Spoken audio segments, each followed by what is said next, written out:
ونستعينه ونستغفره ونعوذ بالله من شرور أنفسنا ومن سيئات أعمالنا من يهده الله فلا مضل له ومن يضلل فلا هادي له وأشهد أن لا إله إلا الله وحده لا شريك له وأشهد أن محمدا عبده ورسوله يا أيها الذين آمنوا اتقوا الله حق تقاته ولا تموتن إلا وأنتم مسلمون يا أيها الناس اتقوا ربكم الذي خلقكم من نفس واحدة وخلق منها زوجها وبث منهما رجالا كثيرا ونساء واتقوا الله الذي تساءلون به والأرحام إن الله كان عليكم رقيبا يا أيها الذين آمنوا اتقوا الله وقولوا قولا سديدا يصلح لكم أعمالكم ويغفر لكم ذنوبكم ومن يطع الله ورسوله فقد فاز فوزا عظيما أما بعد فأعوذ بالله السميع العليم من الشيطان الرجيم بسم الله الرحمن الرحيم قل يا أهل الكتاب تعالوا إلى كلمة سواء بيننا وبينكم ألا نعبد إلا الله ولا نشرك به شيئا.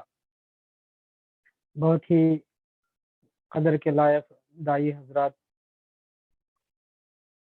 ہم آپ سب کا اس مختصر سے پروگرام میں دعوت کے سلسلے میں استقبال کرتے ہیں اور گزارش کرتے ہیں کہ جو باتیں آپ کے سامنے آ رہی ہیں اس کو تحریر میں لانے کی کوشش کریں.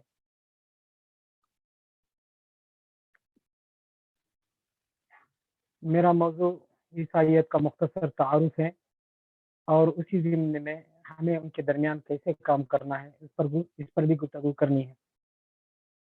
کسی بھی مذہب کی بنیادیں ہوتی ہیں، جیسے اسلام کی بنیاد 5 چیزوں پر ہے، ایسے ہی عیسائی مذہب کی بنیاد 3 چیزوں پر قائم ہے. ایک عقیدہ ابن اللہ یعنی خدا کا بیٹا ہوتا ہے، یہ ایک بنیاد ہوئی. دوسری بنیاد عقیدہ کفارہ کروسیفیکیشن یعنی خدا کا بیٹا زمین میں آیا اور لوگوں کے پاپ کو معاف کرنے کے لیے اپنے آپ کو صلیب پر پیش کیا، پھر دنیا میں دوبارہ زندہ ہو کر آسمان میں اڑ گیا، یعنی صلیب پر چڑھا پھر دوبارہ زندہ ہوا آسمان میں گیا.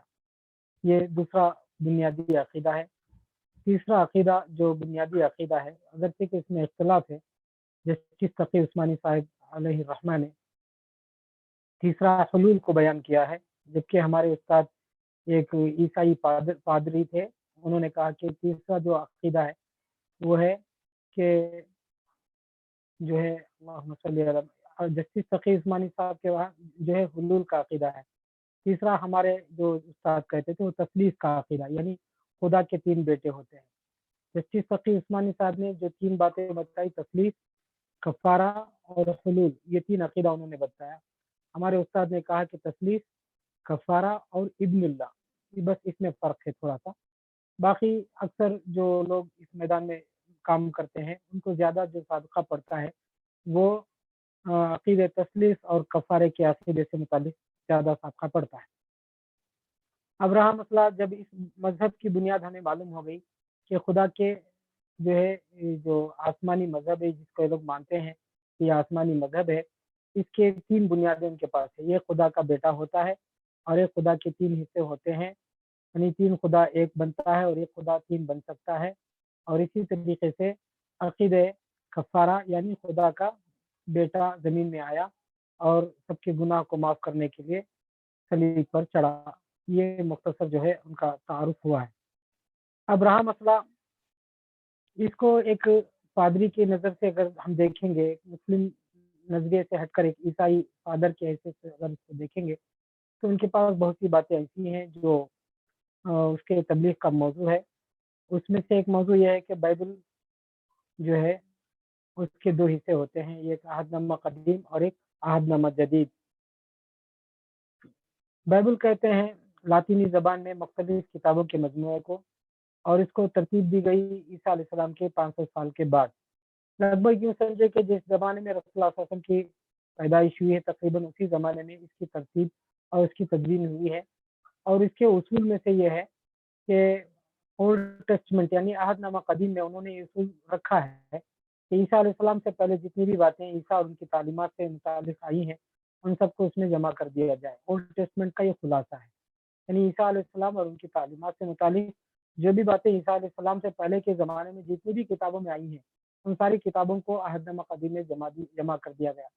عہد نامہ قدیم کے مقابل میں عہد نامہ جدید ایک ہے، جس میں عیسیٰ علیہ السلام اور ان کی تعلیمات سے متعلق چاہے عیسیٰ علیہ السلام بولے ہوں یا حواری بولے ہوں یا کوئی بھی بولے ہوں، جو بھی 500 سال کے عرصے میں بولے ہیں ان کو جمع کر دیا گیا، یہ ہے عہد نامہ جدید۔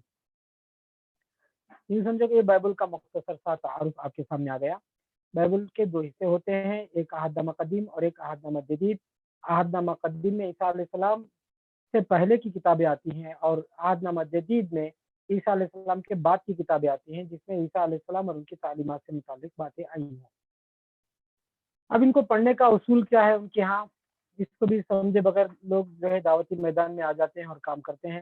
الحمدللہ ان کے جذبات کو اللہ تعالیٰ قبول فرمائے، لیکن ان کے کچھ اصولوں کو جانے بغیر کام کرنے سے مشقت محنت زیادہ ہو جاتی ہے اور نتیجے کم آ جاتے ہیں۔ اس لیے ان کے پڑھنے کا طریقہ ہمیں آپ کو بتا دیں کہ عہد نامہ قدیم کے ہر بات کو وہ لوگ قبول کرنے کے لیے تیار نہیں ہیں، بالکل اسی طریقے سے عہد نامہ جدید کی بھی ہر بات کو قبول کرنے کے لیے وہ لوگ تیار نہیں۔ اس چیز کو سمجھنا چاہیے ایک داعی کو۔ اولڈ ٹیسٹمنٹ کے ہر بات کو وہ قبول کرنے کے لیے تیار نہیں ہے اور نہ اسی طریقے سے نیو ٹیسٹمنٹ کی ہر بات کو وہ قبول کرنے کے لیے تیار ہے۔ تو کون سی باتوں کو وہ قبول کریں گے؟ انہی باتوں کو قبول کریں گے جن کا تذکرہ ان دونوں بائبل میں ہو، عہد نامہ قدیم میں بھی ہو اور عہد نامہ جدید میں ہو۔ یعنی عہد نامہ قدیم کی انہی باتوں کو وہ لوگ تسلیم کریں گے جن کا تذکرہ عہد نامہ جدید میں ہے، اور اسی طریقے سے عہد نامہ جدید جو نیو ٹیسٹمنٹ ہے ان کی انہی باتوں کو وہ قبول کریں گے جس کا تذکرہ اولڈ ٹیسٹمنٹ۔ یہ انہوں نے اس کو بیلنس کیا کیونکہ ان کو لگتا تھا کہ کہیں نہ کہیں اس تدوین کے زمانے میں کچھ اضافہ ہوا، کچھ کمی ہوئی ہے، کچھ زیادتی ہوئی ہے، اس لیے انہوں نے اس کو بیلنس کرنے کے لیے اصول بنایا۔ یعنی نیو ٹیسٹمنٹ کے ہر بات، حالانکہ عہد نامہ جدید جو انجیل ہے جس میں انجیل کا بہت بڑا حصہ ہے، اس کے باوجود وہ کہتے ہیں کہ عہد نامہ جدید کی بھی ہر بات کو ہم قبول نہیں کریں گے، انہی باتوں کو قبول کریں گے جس کا تذکرہ اولڈ ٹیسٹمنٹ میں ہے، اور عہد نامہ قدیم کی بھی ہر بات قبول نہیں کریں گے، صرف انہی باتوں کو قبول کریں گے جس کا تذکرہ نیو ٹیسٹمنٹ میں ہے۔ اس کو جانے بغیر لوگ جو ہے نیو ٹیسٹمنٹ کے بہت سے ورژن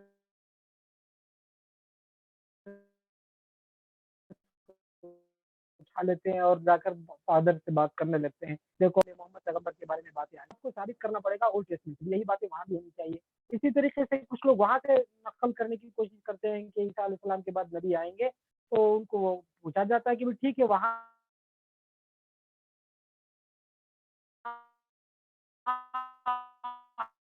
ہم وہاں ہے اپنی جگہ، لیکن اس کا اس سے ہم کو سوچنے کے لیے موقع ملا۔ ایک مثبت ہے کہ اس قسم کی باتیں ان کے سامنے آتی ہے۔ اب رہا مسئلہ اس بائبل کو کیسے ہم دعوت کے لیے استعمال کیا جائے، کیسے ذریعہ تبلیغ بنایا جائے، تو اس کا کچھ جو ہے مرکزی موضوع ہے، جیسے قرآن کے مرکزی موضوعات ہیں جس کو شاہ ولی اللہ محدث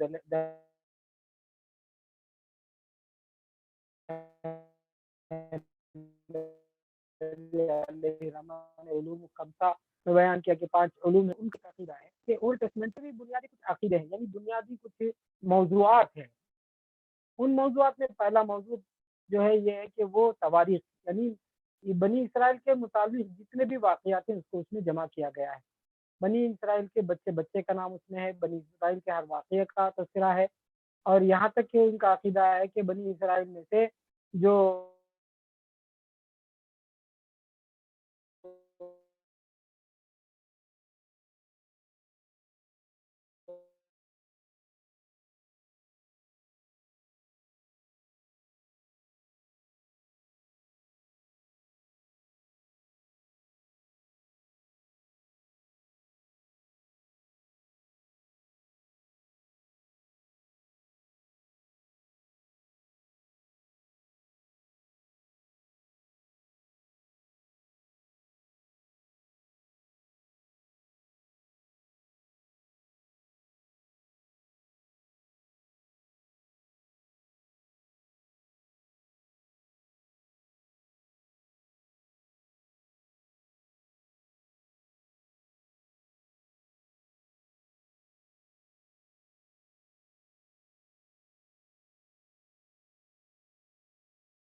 شاید کچھ نیٹ ورک کی وجہ سے مسئلہ آ گیا ہے، مولانا سے ہم دوبارہ درخواست کریں گے، وہ شامل ہوں گے انشاءاللہ۔